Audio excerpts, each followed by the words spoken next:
En Polar Comunicaciones presentamos Conversando de Constitución.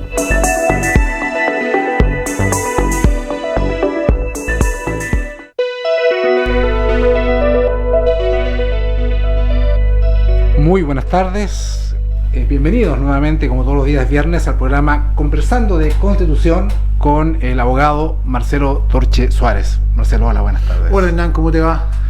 Bien. Qué bueno, un gusto estar acá nuevamente, como todos los viernes, Conversando de Constitución, que es el nombre que lleva nuestro programa. Sí, fíjate que también siempre es bueno que la gente se vaya recordando tu número, porque tú vas a salir una papeleta, ¿cierto?, el día 11 de abril. Y encontramos ahí una regla mnemotécnica, XP11. XP11, efectivamente, XP, por Patagonia. Por Patagonia, 11, el día 11 de abril. Imagínense. Exactamente. Qué mejor, así que la gente que recuerde, por Patagonia, XP11, el día 11 de abril con Marcelo Torche Suárez, abogado de la Diego Portales, ¿no? Sí, efectivamente. Estábamos hablando aquí antes de salir al aire. Tras bambalinas, ¿cierto? Backstage, como dirían los cíticos.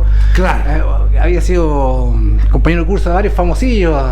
Sí, tuvimos varios diputados, algún que otro senador y otros importantes personajes de la vida política nacional. De una camada universitaria, digamos, prolífica en temas políticos. Fueron camadas muy buenas las de esos años. Sí. ¿Ves? Bueno, Marcelo, hay un tema que ha estado dando vuelta ya hace varios tiempo, y a propósito, un tema que está muy candente por estos días, lo que está pasando en Santiago, en la Plaza Baquedano, que esto creo que irradia a todo el país, el tema de la violencia, ¿cierto?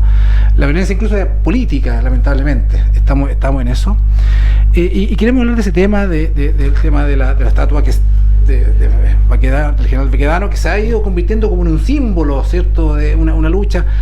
Vemos también el rol de las policías, las Fuerzas Armadas, tú que sabes bastante de esos temas, como en tu profesión de abogado has tocado esos temas hartos. En fin, ¿qué te parece, antes de entrar en temas constitucionales, básicamente el tema de la estatua de general Baquedano? Me parece pésimo absolutamente todo.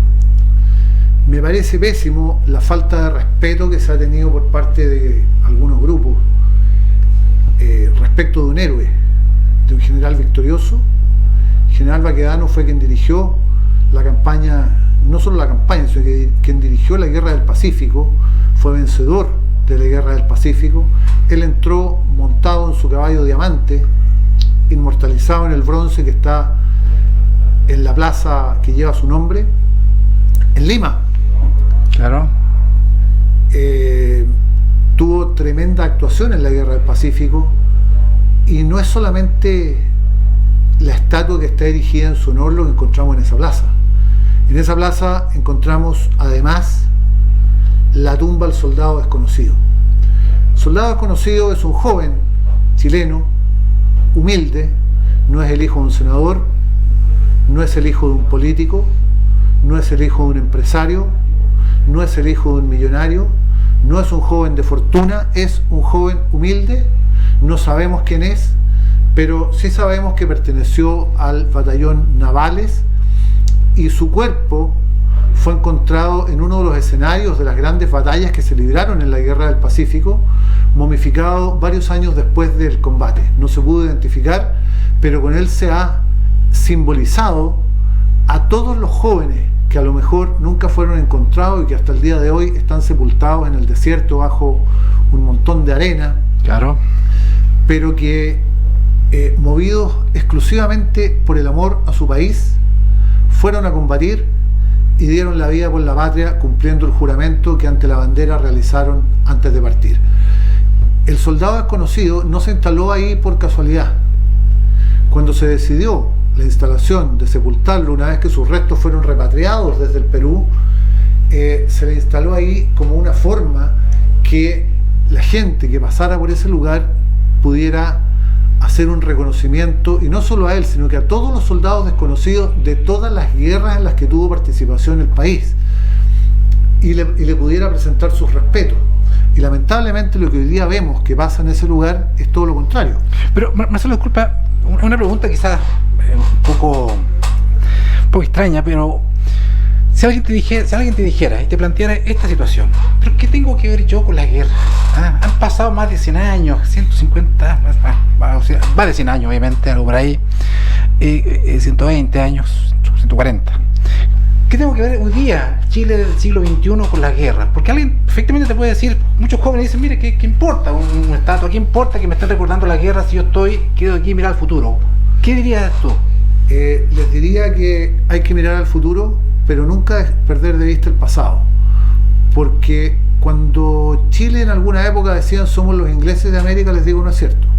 Somos impuntuales, hay muchas cosas que no las cumplimos, no somos tan educados como los ingleses, no somos flemáticos como los ingleses, ni tomamos el té a las 5 de la tarde. Yo diría que más bien nos parecemos, o como país, nuestra situación es más similar a Israel. ¿Ya? Yo diría que somos un enclave similar a lo que es Israel en América. Israel está rodeado de vecinos, que son vecinos que cada cierto tiempo son hostiles con ellos. Es cierto que acá hace 140 años que no tenemos un conflicto armado con nuestros vecinos, gracias a Dios. Pero no es menos cierto que existieron varias posibilidades y hace no tan poco tiempo.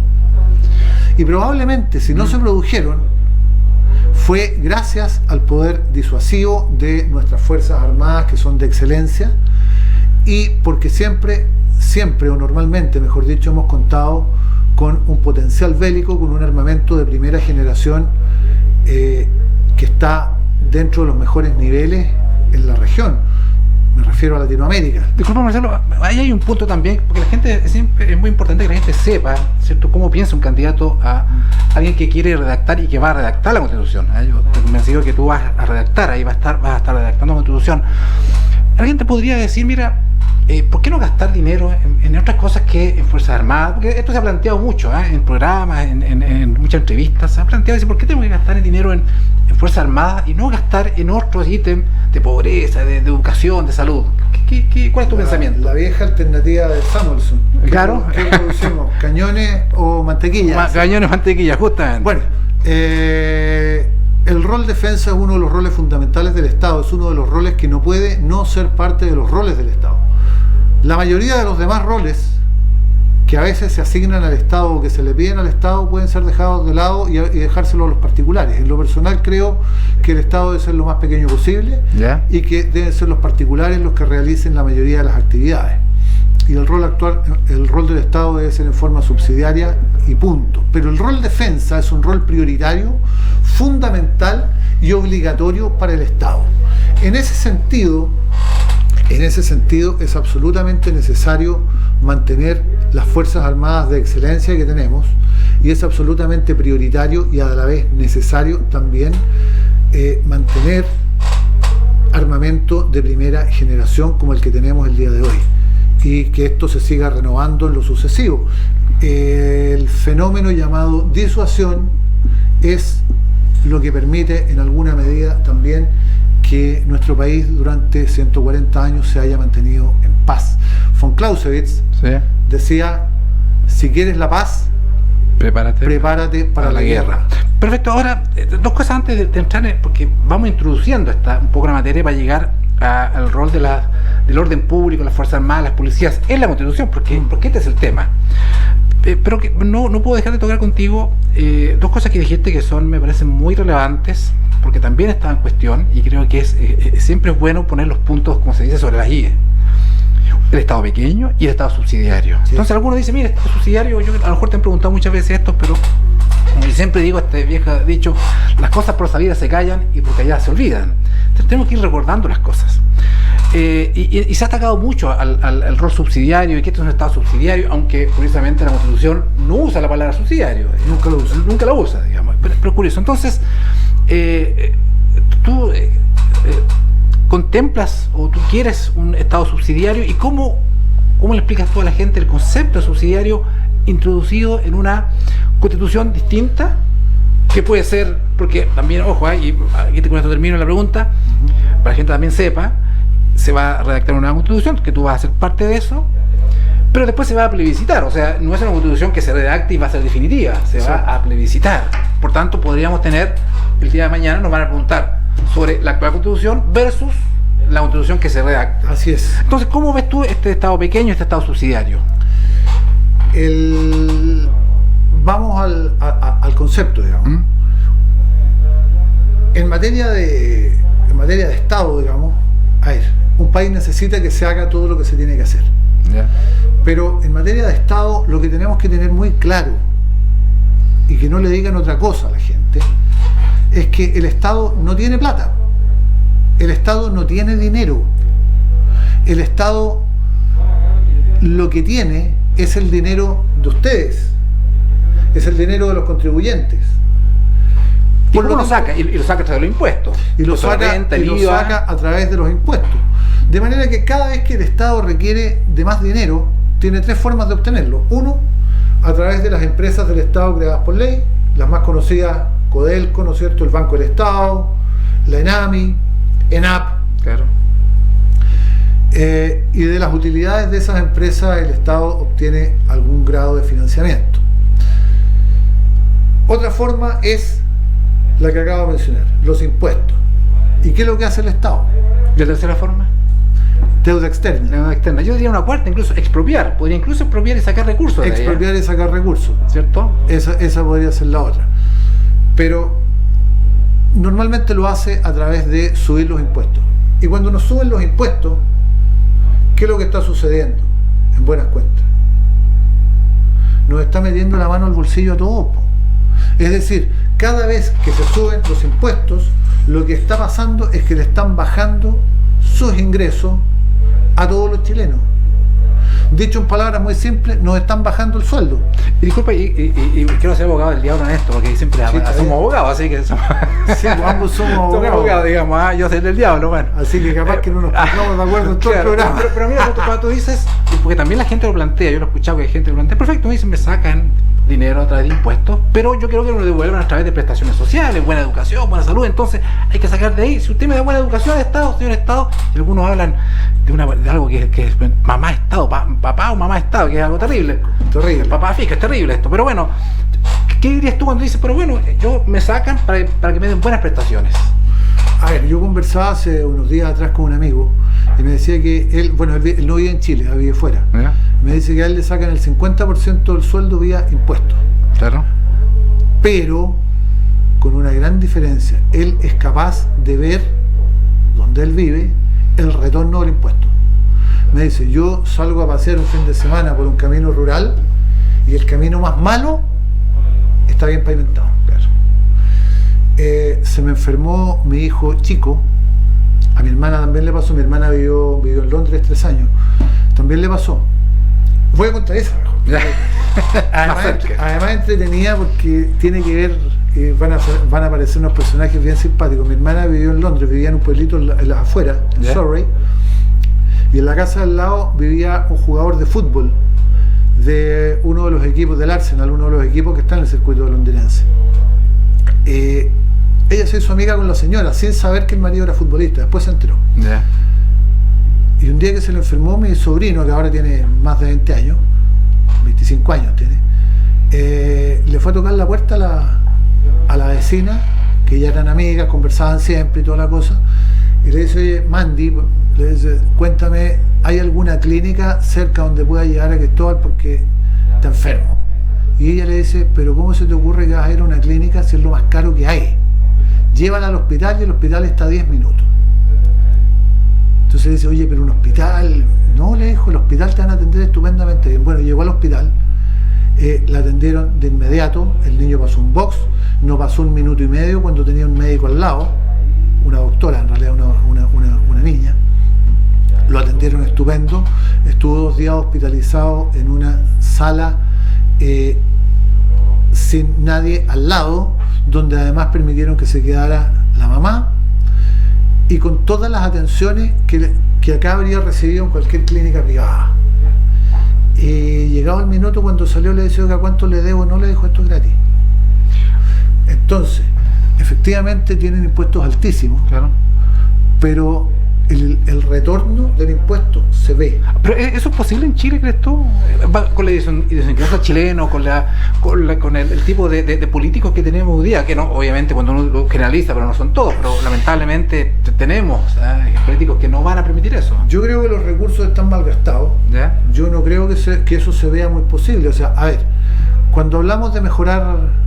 Cuando hablamos, por ejemplo, del famoso impuesto específico de la bencina, el impuesto específico de la bencina se dispuso después del terremoto del año 1985 para arreglar la carretera panamericana. Entre paréntesis, también le cobran y le cobraron en la época ese impuesto a Magallanes. ¿Y cuándo los magallánicos han circulado por la panamericana? Si no llega acá.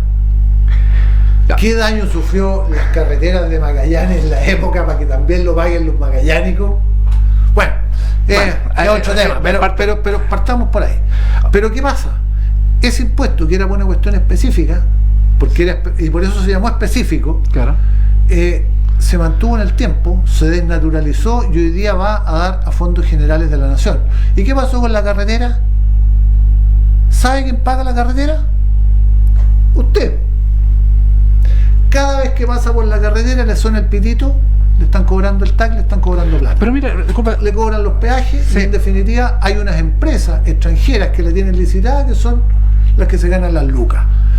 Y el impuesto, ahí está, pues sigue. Pero Marcelo, existe una prohibición legal, si mal no recuerdo, constitucional, si mal no recuerdo, de tomarlo, porque todos los impuestos van a cajas generales, ¿cierto? Hay una prohibición de cobrar impuestos para temas específicos. Cuando se dijo, mire, vamos a subir los impuestos para la educación, eso es una mentira porque no podían ir específicamente a la Constitución. Entonces, ¿cierto? Eso estamos de acuerdo con eso. Terminan yendo para cualquier parte. Claro, entonces, tú eres partidario que este sistema de impuestos que vayan a marcas generales y ahí el gobierno central o los gobiernos regionales, el gobierno regional en su oportunidad, distribuyan, o que se diga, mire, este impuesto que vamos a cobrar va a ir específico a educación, este otro impuesto va a ir específico a carreteras.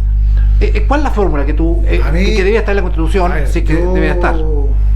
Yo no soy el ministro de Hacienda, claro, gracias a Dios, pero creo que la mejor fórmula sería que específicamente nosotros supiéramos a qué va destinado cada impuesto, que cada impuesto pudiera estar destinado, o cada porción de impuesto, porque la verdad que no es que el impuesto vaya a ir a eso, porque no son tantos tampoco, pero por lo menos que tales o cuales impuestos van a estar destinados a tal o cual cosa, que estos otros a estas otras, perfecto. Y así. ¿Por qué? Porque eso va a permitir un mejor control de parte de quién, de los ciudadanos. Y ahí sí que estamos entrando bien al tema, porque, y esto por favor no se olviden, y cuando les toque votar por los constituyentes, ténganlo claro, y ténganlo claro también cuando les toque votar en el plebiscito por la nueva Constitución. Toda norma constitucional tiene que ser una herramienta de la gente, una herramienta que le permita defenderse del poder de los políticos, que le permita defenderse del poder del Estado.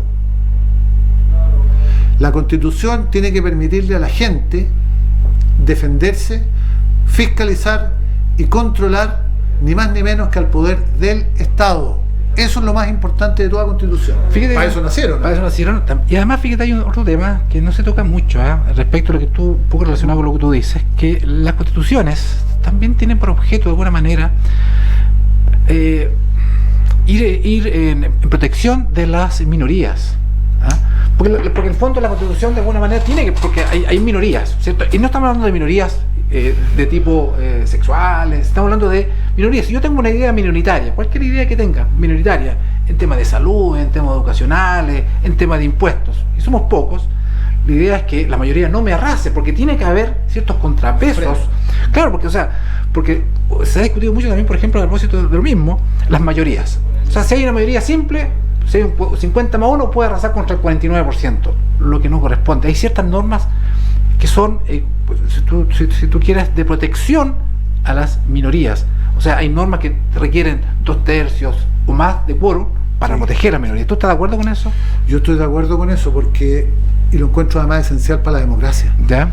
Porque eso es precisamente llevado al texto constitucional, un elemento que es de la esencia de la democracia, que es el reconocimiento del otro, claro, el reconocimiento de los demás, el reconocimiento a que el otro pueda tener algún grado de razón y el reconocimiento que las mayorías no pueden aplastar a las minorías, de tal manera que eso es lo que permite el día de mañana que cuando esa minoría eventualmente se transforme en mayoría, tampoco aplaste a los que anteriormente lo fueron.